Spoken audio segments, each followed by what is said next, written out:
구글이 기존 컴퓨터의 성능을 능가하는 양자 우월성을 달성했다는 논문을 불과 2일 전에 네이처지에 게시했습니다. 이게 얼마나 놀라운 일이냐면 최초의 상업용 양자 컴퓨터가 나온 게 바로 올해 1월입니다.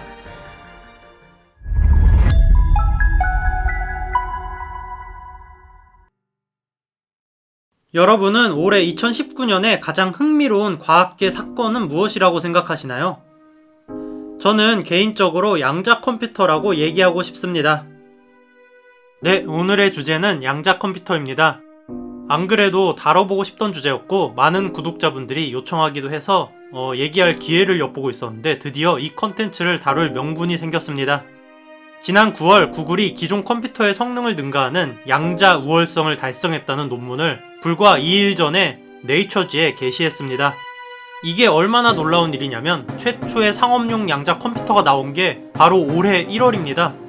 한마디로 올해 2019년은 세계 최초의 상업용 양자 컴퓨터가 등장한 해이자 세계 최초로 양자 컴퓨터의 성능이 기존 컴퓨터의 성능을 넘어선 해라는 것입니다.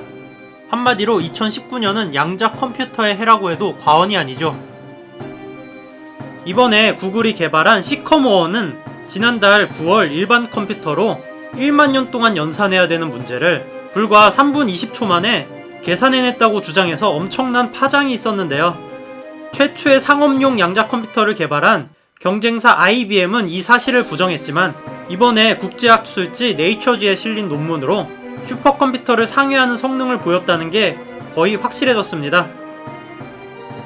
그리고 지금 영상을 올리는 기준 이 논문이 게시된 지 2일밖에 안 지났기 때문에 우리나라 과학 유튜브 중 최초로 다루고 있을 수도 있는데요. 그렇기 때문에 결국 오늘의 주제는 지식보관소 채널을 구독을 해야 된다는 것이죠. 그럼 양자 컴퓨터는 왜 이렇게 난리일까요? 양자 컴퓨터는 말 그대로 양자역학의 중첩 원리를 이용해서 동작하는 컴퓨터입니다. 기존의 컴퓨터의 원리는 제가 이전에 반도체의 원리에서 간단하게 다뤘는데 한마디로 트랜지스터의 특성을 이용해서 동작을 합니다. 전류가 흐르면 1이고 전류가 흐르지 않으면 0이 되는 것인데 이 방법으로 16개의 경우의 수를 만들려면 4비트가 필요합니다. 하지만 양자 컴퓨터는 큐비트를 이용합니다. 큐비트는 예전에 제 채널에서 설명한 관측되기 전에는 물질의 상태가 정해지지 않는다는 중첩의 원리를 이용하는데요. 양자역학에 따르면 관측되기 전에 물질의 상태가 중첩 상태로 있기 때문입니다.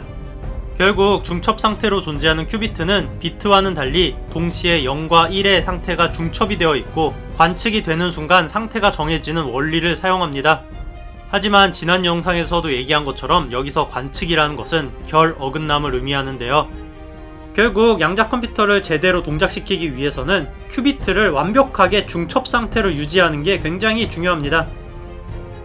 이제 슬슬 소름 돋는 얘기를 하자면 이렇게 올해 최초의 상업용 양자 컴퓨터가 나왔고 이제 슈퍼컴퓨터의 성능을 넘어섰다고 해도 저는 개인적으로 우리 같은 일반인들이 사용하는 양자 컴퓨터는 가까운 미래에 나오기 힘들다고 보고 있습니다. 왜냐하면 이렇게 큐비트를 중첩 상태로 만드는 건 굉장히 어려운 일이기 때문인데요. 구글이 사용한 방식은 초전도 소자 방식으로 전자를 극저온 상태에서 중첩 상태로 가둬두는 방식을 사용합니다.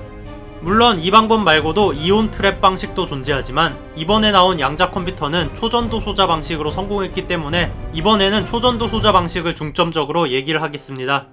초전도 소자 방식에서는 전자를 극저온에서 완전한 중첩 상태로 만들어 두는 게 가장 중요합니다. 하지만 양자역학에 의해서 관측이 되지 않아야 되기 때문에 완벽히 상호작용되지 않는 상태를 유지해야 하는데요. 만약에 주변에 작은 전자기파만 지나가도 전자기파에 의해서 전자의 중첩 상태가 깨지게 되고 오류가 생기게 됩니다. 한마디로 양자 컴퓨터 주변에서 와이파이나 블루투스 같은 생활에서 쉽게 볼 수 있는 전자기파조차도 허용이 되지 않습니다. 이전 제 채널 양자역학 관련 영상들에서 얘기한 것처럼 관측, 즉 상호작용이 되기 전까지 모든 물체의 상태는 정해지지 않았고 관측되는 순간 상태가 정해지는 양자역학의 특성을 이용해서 만들어야 되기 때문입니다. 양자역학을 처음 접한 분들이 이 영상을 봤을 때 이게 과연 과학이 맞나? 이거 유사과학 아니야? 이런 댓글들을 달리기도 하는데요. 사실 이 내용은 실험적으로 증명이 되었을 뿐만 아니라 이제는 이런 원리를 이용한 컴퓨터까지 나오고 있는 것이죠. 아무튼 이런 이유 때문에 올해 만들어진 세계 최초 상업용 컴퓨터도 크기가 엄청나게 거대합니다. 올해 2019년 1월에 IBM에서 선보인 양자 컴퓨터 Q 시스템 1의 경우에는 큐빗이 고작 20개밖에 사용되지 않았습니다. 우리 핸드폰에 들어가는 연산 처리 장치만 해도 약 20억 개의 트랜지스터가 사용된다는 걸 생각하면 엄청나게 작은 양인 거죠. 그런데도 불구하고 이 양자 컴퓨터가 이렇게 거대한 건 까다로운 양자역학 때문에 전자를 중첩 상태로 가둬두기 위한 초전도 설비가 크기 때문입니다. 이렇게 엄청나게 거대한 설비가 고작 20개의 큐비트를 동작하기 위해 사용되고 그마저도 중첩 상태가 자주 깨지면서 오류가 많이 발생하기 때문에 연산량의 상당수를 이 오류를 바로잡기 위해 사용해야 합니다. 한마디로 이런 양자 컴퓨터가 빠르게 개발이 된다고 해도 우리가 일상적으로 사용하는 가정용 컴퓨터와는 거리가 멀 가능성이 매우 높습니다. 그럼에도 불구하고 이런 양자 컴퓨터의 놀라운 연산 속도로 인해서 과학 발전이 엄청난 속도로 진행이 될 수가 있는데요. 그 중 하나가 AI, 즉 인공지능인데요.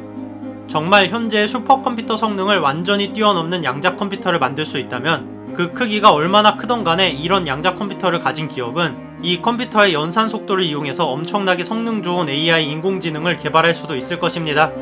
마치 영화 속에 나오는 인간의 지능을 훨씬 추월한 초인공지능을 가진 양자 컴퓨터가 등장할지도 모르는데요. 하지만 이런 장점들에도 불구하고 양자 컴퓨터의 핵심은 이온이나 전자를 완전한 중첩 상태로 가둬둬야 하는 것이기 때문에 개인적으로는 쉽지가 않다고 생각합니다. 올해 1월 상업용 양자 컴퓨터를 만들었다는 것도 충격인데 이번 구글에서 네이처지에 발표한 논문은 사실 더욱더 충격적입니다. 사실 이번에 구글에서 슈퍼컴퓨터의 성능을 넘어섰다는 양자 컴퓨터가 고작 53개의 큐비트만 사용했다는 걸 생각해보면 양자 컴퓨터의 앞으로의 가능성은 상상을 초월하는데요. 현재 우리의 보안체계는 현존하는 슈퍼컴퓨터로 수억 년 동안 연산을 해야지 보안을 풀 수 있는 방식이기 때문에 안전했지만 만약 당장 내년에 현존하는 슈퍼컴퓨터보다 수십억 배의 성능을 가진 양자 컴퓨터가 등장하게 된다면 굉장히 무서울 수도 있습니다. 과연 양자 컴퓨터가 얼마나 발전하게 되고 과학의 발전 속도가 얼마나 빨라지게 될지 정말로 궁금하네요. 그럼 이만.